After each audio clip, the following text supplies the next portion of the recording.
Good morning, men of Westlake. Welcome to this edition of the Men's Minute, or I don't really know what we call it, but last week I was lecturing on David and how in the Bible it calls him a man after God's own heart.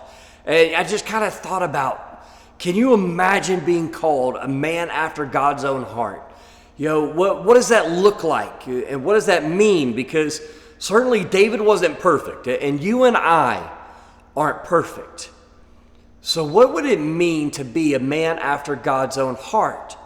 I kind of thought back even to when I was growing up, I was going to be a ball player, right? Like everything about me was about baseball. I watched it all the time. I practiced, I played, I did all of these things to become a better ball player because that was who I was going to be.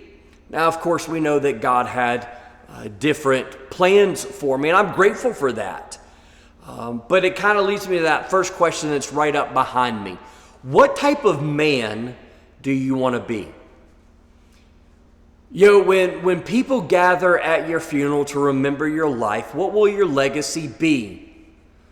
Will it be as a man who loved God, who loved his wife if you're married, who loved his children if you have, was a hard worker, was dedicated, was gracious, was merciful, was forgiving? What type of man do you want to be?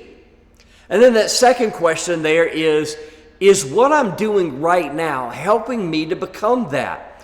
The reality is we only have so much time. There's only 24 hours in a day, 168 hours in a week.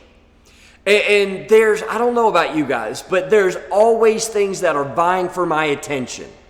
I need to be a husband, I'm a father, I'm a pastor, I'm a chaplain, I'm a counselor, I'm a friend, all these other things, right?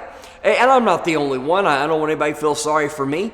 I think I got it easier than most. But how do I know what I should say yes to and what I should say no to?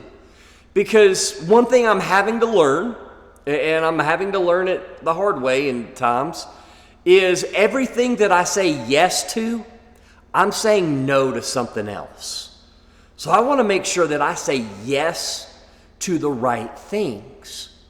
And so that begins with that top question: what type of man do I want to become? And once I know what God wants to do in me, then that gives me the framework to know what I should say yes to and what I should say no to. And the reality is, guys, anything that will not help us become more like Jesus, we need to say no to. It may be a good thing, but it's not a God thing.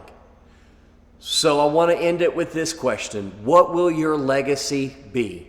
What type of man will you become? And how are you taking steps towards that today? Have a great week, and I'll see you next Monday.